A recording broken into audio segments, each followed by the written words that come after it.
Antes de explicar el funcionamiento del análisis léxico y sintáctico para los ejercicios propuestos 1 y 2, quiero explicar la clase nodo sintáctico que estoy utilizando. El nodo sintáctico consta de varios parámetros, de varios componentes, los cuales son el nombre, la lista de hijos que va a tener, el valor del nodo, qué tipo de nodo es, ya sea 0 o 1, que representa 0 par y 1 impar, y el arreglo resultados, el cual consta de 4 posiciones, las cuales van a estar dadas por 0, va a servir para el ejercicio 2, en donde nos solicitan la suma de los pares. El index 1 nos va a servir para la multiplicación de los números impares, el index 2 para la suma de la cantidad de números pares y el index 3 para la cantidad de números impares. También tenemos el parámetro línea y columna. Estos nos van a servir para almacenar en qué posición de nuestro texto fue ingresado dicho nodo. Tenemos el constructor, el cual requiere un nombre, la línea y la columna. Por defecto, la cantidad, la lista de hijos va a ser vacía. El tipo va a ser 0, o sea, número par, y el valor por defecto es 0. También el arreglo de resultados va a contener en todas sus posiciones número 0. La línea va a estar dada por el parámetro línea y la columna igualmente por el parámetro columna. En los métodos para resaltar está setPosición, la cual nos pide la posición del arreglo que queremos ingresar y el valor que le queremos ingresar. También otro de los métodos que son importantes es setValor. En este método lo que nosotros hacemos es tener un valor que se le va a ingresar al nodo y qué tipo. Por ejemplo, si yo le ingreso el valor 7, va a tener un tipo igual a 1. Esto porque es un número impar. Si yo ingreso un valor 8, entonces el tipo será 0. Esto para poder tener un orden entre los valores pares e impares que se van ingresando. Ahora bien, con el análisis léxico, tenemos un área donde declaramos las expresiones regulares, en este caso número par y número impar. Número par nos sirve para reconocer los dígitos 0, 2, 4, 6 y 8, y número impar para reconocer los dígitos 1, 3, 5, 7 y 9, ya que como en el ejercicio 1 pone como restricción no usar ninguna condicional hasta el momento de saber si el número final es par o impar, entonces esto nos permite saltarnos esa condición, ya que no estamos accediendo a ninguna condición para poder realizarlo. Son simplemente expresiones regulares. También en los símbolos tenemos la coma, que nos va a servir para separar los números. Por ejemplo, si queremos ingresar una cadena que tenga los números 1, 2 y 3, entonces ingresamos 1, 2, 3. Esto es puramente un requisito que nos dan los incisos de los ejercicios. También declaramos las expresiones regulares previamente diseñadas y estos los guardamos con ciertos nombres. La coma con coma, número par con número par y número impar con número impar. Los caracteres especiales, caracteres en blanco, tabulaciones, saltos de línea, etc., simplemente los ignoramos. Al momento de reconocer un carácter que no está dentro de nuestro alfabeto, lo que procede es a crear un error léxico, que está acá. Cualquier otra expresión que no sea ninguna de estas acá declaradas va a ser un error. Entonces nos genera un error léxico y nos manda los parámetros text, que es el error, line, el número de línea, y column, el número de columna. En el análisis sintáctico tenemos nuestra primer área, donde tenemos el código de usuario. Esto es código puramente Java. Entonces tenemos un nodo sintáctico que es padre, es el que nos va a servir como raíz de nuestro árbol de análisis sintáctico. Entonces lo declaramos como privado para no poder acceder a él desde otra clase. Entonces también tenemos el el método que nos sirve para recuperar errores, en el cual contiene un símbolo S. Entonces, el símbolo es de los que vienen de acá, del análisis léxico. Al momento de generar un error sintáctico, lo manda a este método y procedemos a obtener el lexema, la fila y la columna y reportamos dicho error. Este método sirve para recuperar los errores. Este método es cuando cuando el analizador no se puede recuperar de dichos errores. Creamos un método para retornar el nodo padre creado previamente como privado y procedemos a la segunda área. Acá tenemos como primer subárea el área terminal, en cual nosotros declaramos todos los tokens que previamente habíamos declarado en el análisis léxico, que son coma, número par y número impar. Es importante que estos nombres sean exactamente los mismos que declaramos acá, en símbolos punto coma, símbolos punto número par y símbolos punto número impar. Esto para no tener ninguna complicación. En el área de no terminales podemos poner un tipo de valor a los nodos. Esto quiere decir que tenemos el S, L y D. Esos son nuestros estados. Entonces, lo que procedemos es a ponerle un tipo de dato que es nodo sintáctico. Nuestra producción, nuestra gramática empieza con S. Y las producciones que tenemos es S produce L, que es donde se genera la lista.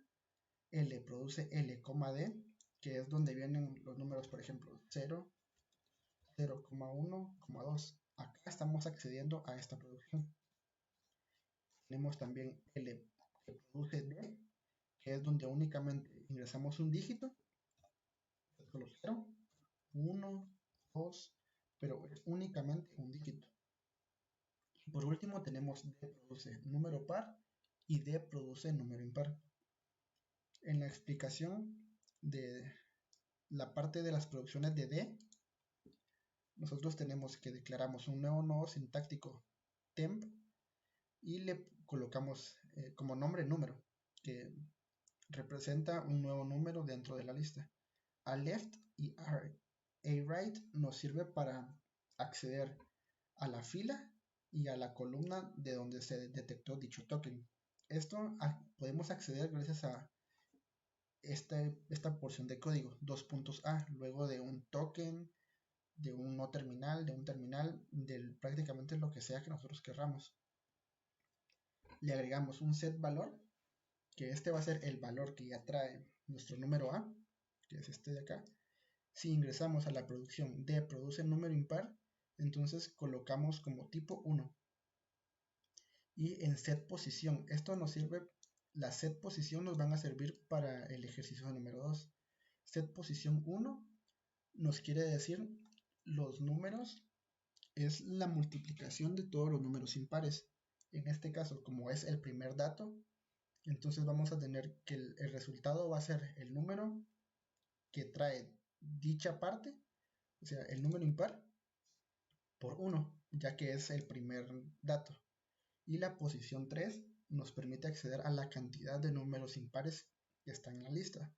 Así como en el número par, es prácticamente lo mismo, solo que en lugar de el tipo de dato ser impar, ahora es par, entonces colocamos un número 0.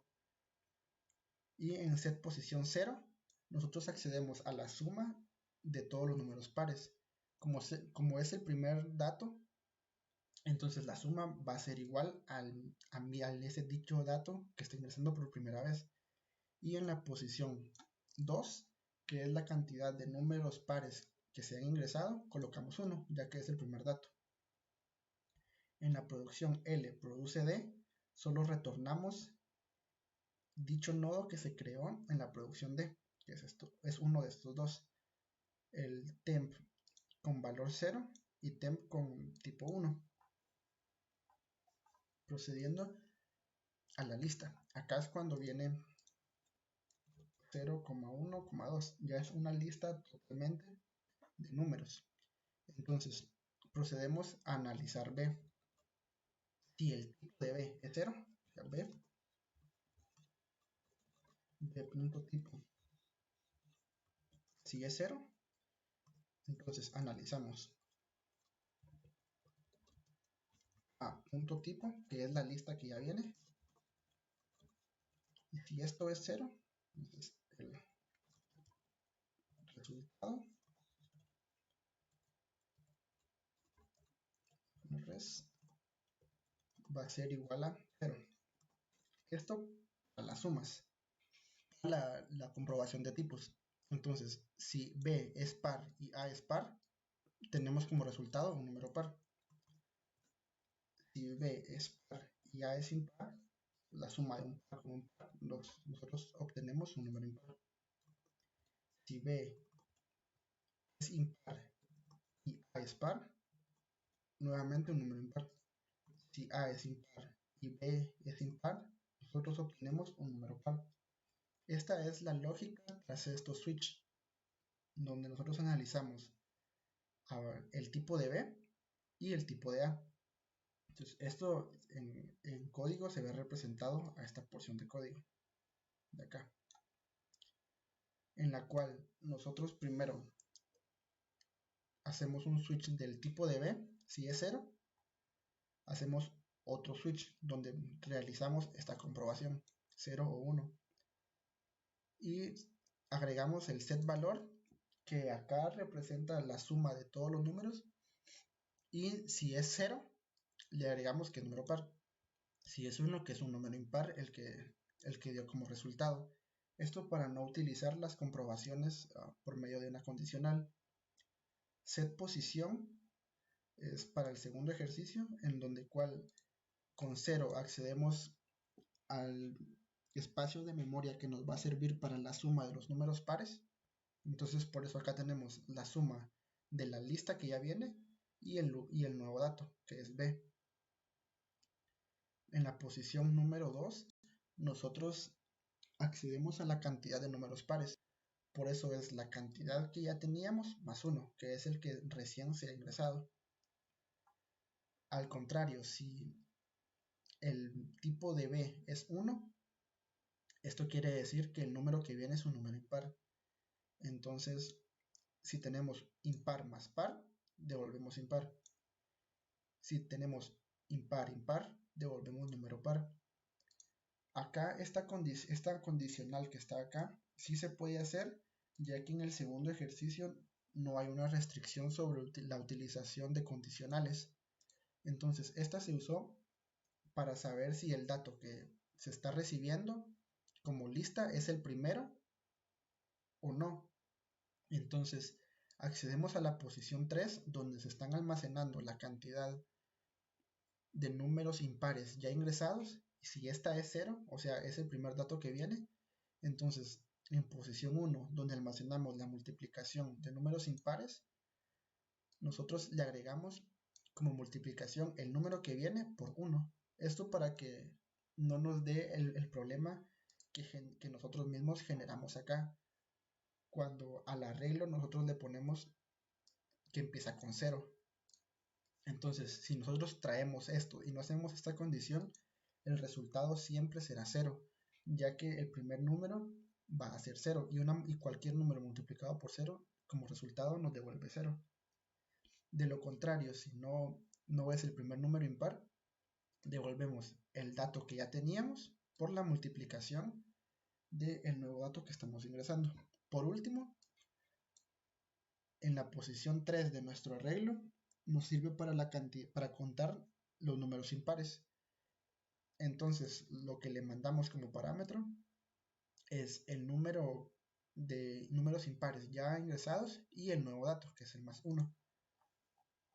Acá podemos observar que por último tenemos nodo sintáctico temp, nuevo nodo, inicio. Esto nos indica que acá se va a crear el inicio del árbol sintáctico. Ingresamos a la línea y a la columna de dicho nodo donde fue creado y le creamos como hijo la lista que previamente ha sido devuelta ya por todo este análisis, y le seteamos los valores. El valor, aquí set valor, obtenemos el valor de la lista, que nos devuelve la suma de todos los números y el tipo, o sea, si es número par o es número impar. Esto nos sirve puramente para el ejercicio 1. En el ejercicio 2 utilizamos el arreglo acá creado, resultados. Entonces accedemos a la posición 0 y obtenemos el valor de la posición 0 del nodo lista. Igualmente para la posición 1, 2 y 3. Entonces, probando las cadenas de entrada para dichos ejercicios. Para el ejercicio 1 tenemos la cadena 4, 9, 3, 2, 5 y 8. Nos da como resultado que la suma de dichos números es 31 y el número 31 efectivamente es un número impar. Continuando con la segunda cadena, que la segunda cadena está dada por 2, 2, 0, 1, 0, 9, 6, 1, 0, 3. Y el resultado de la suma de dichos números es 24. Por lo tanto, el número 24 es un número par. Probando la cadena propuesta por el ejercicio 2. Acá nos da que la suma de los pares es 6 y efectivamente 4 más 2 es igual a 6. La multiplicación de los impares es 135 y 9 por 3 por 5 da 135. La suma de los pares 4 y 2, ya, primer par, segundo par, o sea, dos números pares. Y los números impares son 9, 3 y 5, son 3. Efectivamente, el resultado es correcto. Y la segunda cadena nos da que la suma de los números pares es 14. Estos son 8, 4 y 2. Y 0. La multiplicación de los números impares es 1701. Entonces la multiplicación es 3 por 1 por 7 por 9 por 9. La suma de los pares es 4. Tenemos 4, 8, 0 y 2. Efectivamente son 4 números pares. Y los números impares tenemos 3, 1, 7, 9 y 9. 5 números impares. Por lo que podemos concluir que las cadenas son aceptadas y ejecutadas de manera correcta.